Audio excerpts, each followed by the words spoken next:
Hello, good morning everyone. Myam pura po jilenga memda khramjari. Myam aise hojikse ready oina loire.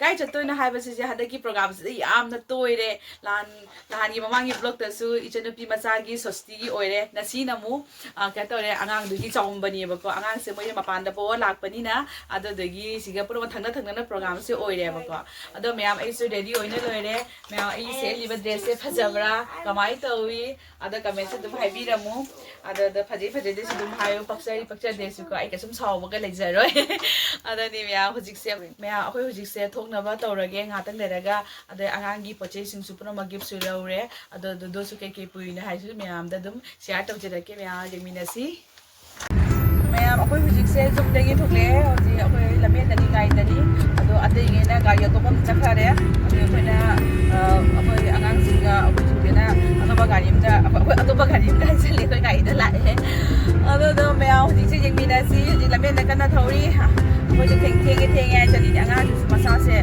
saba ka tong na ngai tri ba yam na ma chali se ado ni mya hoji a da raga yeng halage kamai to no hai do chau ba se kana lai kamai to wi hai do je halage mya chana singa yeminasi mya akoi hoji ka tore akoi be moi thongan tani ha bung ka to ba khuding hai ba khuding be moi thongan change ta hai re mya hoji a da raga yeng halage kamai to no hai do to na ma chale mamang da su nau wi chani jing halage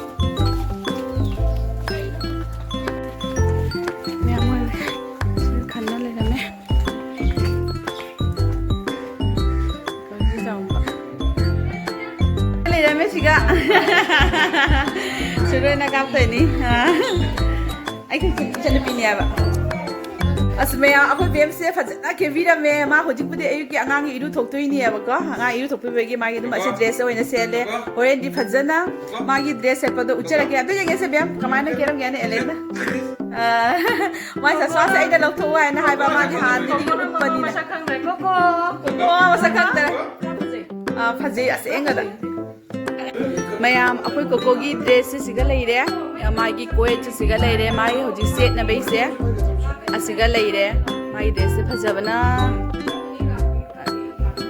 naya mai koko gi sina bai siga leire koko gi lupa gi kuji lig adi khongji adi gi di asegi mana se ko akoi na torok pani ba ko ada lerega adi koko gi kuji asena mama ne lebi re adi di koko gi asegi lig sena magi mandho ahanna yuba US da leba da ko on chije na tawre magi kano se lig se ka tawna kariya chije na tawrani haba da khoi na su ka tawdre adi khudop sena akoi gi ningon yai ma da ko khoi ton na mana tawrok pani asumai na tawre myam pura mana pura tamna re ada di angang gi firon ke ka chi siga leire myam phajabara kamai tawi kusibana magi dress di mya akoi se yona kena tawre angang gi magi pochai se na ba ke ka da mya photo ga video ga kap na ka tawre ado da mya hojik se akoi gi koko se ko angang se hoji lujabai ma pa da ko thok tore ba de ko ado mya am de jeng halake ke to bodo angang gi lujabi ba su ko kitang iminasi ate yone mya akoi koko iru thok pi dare ba gi papa mama na nasi se angang se iru thok pi ba ka tawre se loraga mu magi ma phimron se chan bina to bidoi ni ai bane se han begi de jabire mama mapa na as si na loraga ko se kasi pai ba sanna ni ne kapte ne kap lagte anu ngai di si sa ka to bani ya jana se de jabire mama mapa na sang dong ke to bodo dum jeng halake yam akoi koko se phejong se pi badi lore chandon gadi thimbi di da akai che jai na pami mani an je mandho han ma chobi mandho jai ma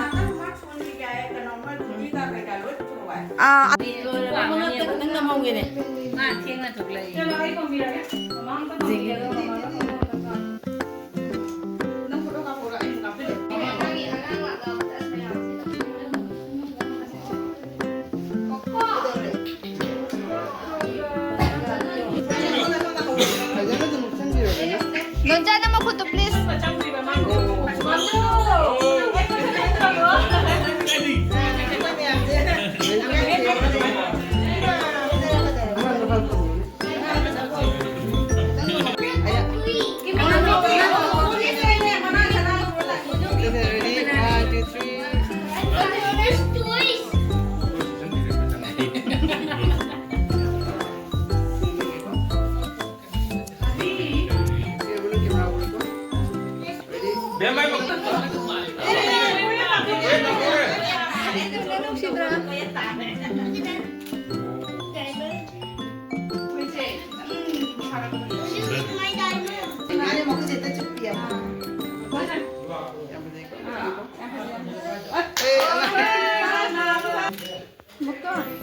Pun naik kamera tu tengok dulu lah. Ready, 1, 2, 3. जी आंगांगी चावंबगी केना तौदोरे जी एगान होजी सोंदोरे ए सोंदोरे चावंबगी सिंह केना तमरे लेम Jenga वाइ समा Ready, 1, 2, 3. मोय आंगां चावंदोरे ने मोय वाखल गसे नुंगाइ रि आइदो फजाबना सिलोय ma'am एगान होजी सोंबा हौरे आंगांगी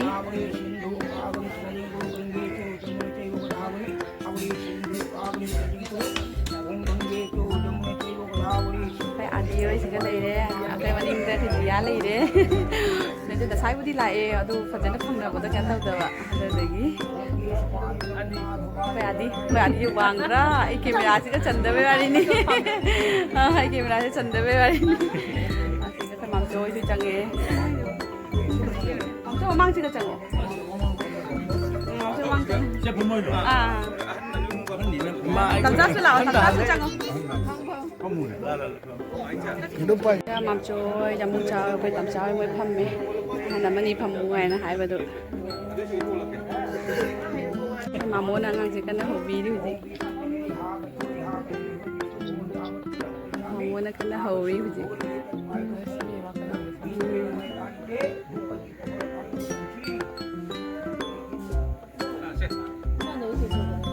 Mẹ ăn gì ăn gì pizza bao hổ đôi này.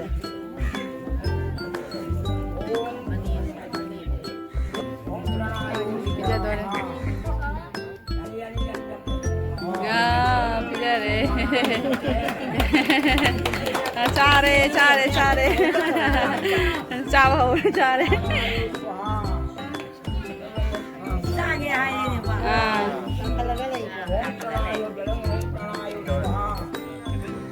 jangan se pocai pai dari makai kan bawa em sana tu sih jalan menung dah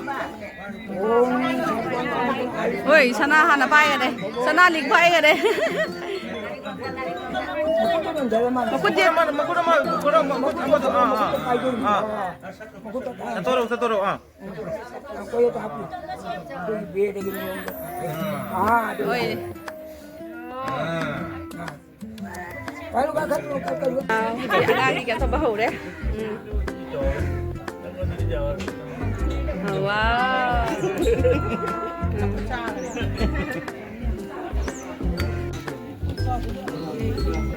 Ini ilu ni. Dekat phone ni video tu.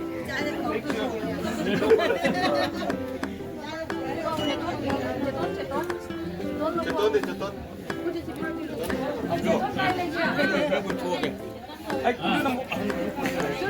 Video nama. Koko.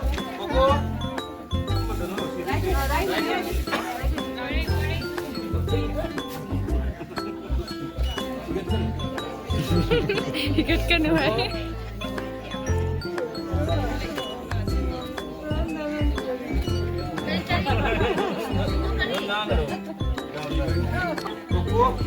Tapi kita lorong mana?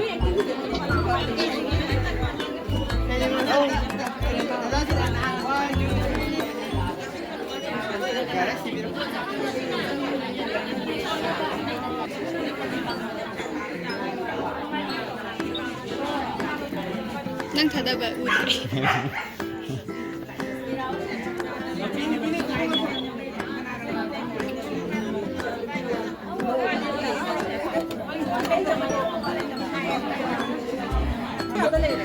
Tidak dong.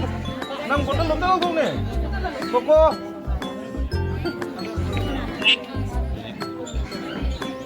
Nenek. Nenek nanti yang sini.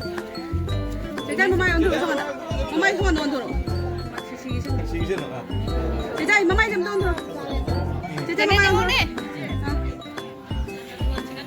Alang lupa ya. Mama yang dulu, mama itu sama tak? siga ai siga oke das Happen gak deh? Kan 진짜 문제 진짜 아 잡자 ini sih Ayo mau tahu ya. Koko. Ayo mau tahu mà. Koko. Ayo mau tahu ya. Ơi.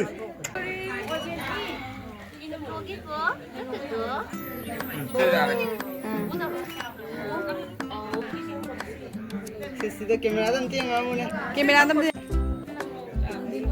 pura mang lakna phamna ri singa Main pasok dulu. mi khut mi miyam lakna re Om gak apa? Nga ganjogi ni se imanabi ni masu lai nangai di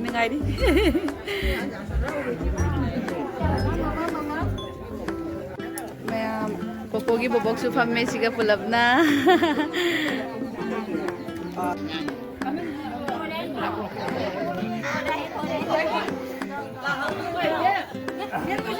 आपसे family से photo कापना क्या था उरे कोई की मोई नहीं होई फोटो काप तो री होजी Koko ready 1 2 3 tang loge Video call. Milly channel आ जाई ready 1 2 3 Koko, kita semangat video से कापसल लिबा अखोई की इते ngata ni tamsa yamungcha जी केक कक तोरे केक पुथोरे केक कक तोरे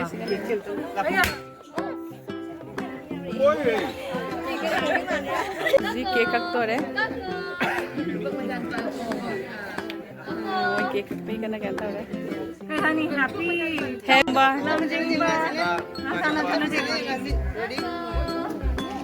ready si ure ya tang jung nang kapala Anda Koko ini gitu untuk dulu. मैं चाहूँगी कि कटिंग कर दो kita nggak piro maka dari itu kita deh piro deh di sini bagi macam mana tuh lala Awi ya itu tuh piro deh tuh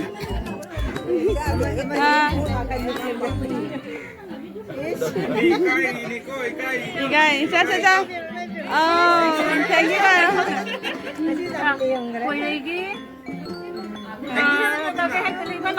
ꯑꯩꯈꯣꯏꯒꯤ ꯂꯩꯁꯥꯕꯤꯁꯦ cake ꯆꯥꯔꯤ ꯀꯦꯛꯁꯦ ꯆꯥ ꯉꯝꯗꯅ ꯑꯥꯗꯤꯗ ꯂꯣꯏꯁꯜꯂꯨ ꯍꯥꯏꯅ ꯀꯟꯅ ꯍꯥꯏꯔꯤ ꯑꯥꯗꯤꯗ ꯀꯟꯅ ꯂꯣꯏꯁꯜꯂꯨ ꯍꯥꯏꯅ ꯍꯥꯏꯔꯤ ꯃꯥꯏ ꯀꯦꯛꯁꯦ ꯆꯥ ꯉꯝꯗꯗꯅ ꯇꯦꯁꯇꯤ ꯀꯃꯥꯏꯅ ꯇꯧꯋꯤ ꯍꯥꯎꯕ꯭ꯔꯣ Honest review. ꯑꯩꯈꯣꯏ ꯃꯌꯥꯝꯁꯦ ꯆꯥꯛ ꯆꯥꯕꯒꯤ ꯊꯣꯔꯛꯅꯩꯅꯦ ꯍꯥꯏꯕꯗꯣ ꯀꯣꯟꯅ ꯆꯥ ꯐꯪꯗꯣꯏ ꯐꯪꯂꯣꯏꯗ꯭ꯔꯥ ꯈꯪꯗꯔꯦ ꯃꯌꯥꯝ ꯐꯝꯅꯔꯝꯃꯦ ꯍꯧꯖꯤꯛ ꯆꯥꯛꯁꯤꯒ ꯂꯩꯔꯦ ꯆꯥꯛ ꯆꯥꯅꯕ ꯇꯧꯒꯦ ꯇꯧꯔꯤ ꯃꯌꯥꯝ ꯄꯨꯝꯅꯃꯛꯇ ꯁꯤꯒ ꯆꯥꯛ ꯆꯥꯅꯕꯒꯤ ꯇꯧꯅꯔꯤ ꯃꯤ ꯄꯨꯝꯅꯃꯛꯇ ꯆꯥꯅꯔꯦ ꯆꯥꯎ good job chào không có chào không hùa em còn mặt âm chặt thân để chào tụi mình chị đi chắn vào bằng mặt đi đây mẹ đi đây rồi đây hạt tăng mua bắp pha này đây rồi đây cái gì đi dùng chất của cái tổ đây mẹ khơi hồi dịch lôi đấy khơi dịch thôi khơi cà ri ấy khơi như thế cái hay nè cà ri ấy mana maga kedogo se kedam haina bani ne machan mami thongmi na re khoi ni se thido potore ba masu khoi ni mana re dress ka se ma hongdo khare phi se doni khoi thok na ba taurage akhoi ni chacha mana je ne lik ani se chacha mana re phi ani se mana da doni me a thok na ba taurage me jum joro kum thengna si khoi be me thindo ba thok le mai makeup se ko phon ba pamu re mai bắn sẽ dùng này mai bắn cái sẽ phát ra là lấy cái sẽ cả tàu đấy mẹ phát ra cái video mẹ là sai cái gì cốc thare này hay là cốc bay đi cốc bắn thế này hình ra là bên này cả tàu đấy đây đi mẹ 이제 चालू ही गया phải lấy cái súng bay để apa nama itu buat hari ini cewek mẹ apa nama cái gì tao đấy lehoro bye bye कैसे गाय दे फरे फरे अदुदी ma'am थोंनबा तौरगे हजि मैम पुरमनि थिंदोरेइबा बाय बाय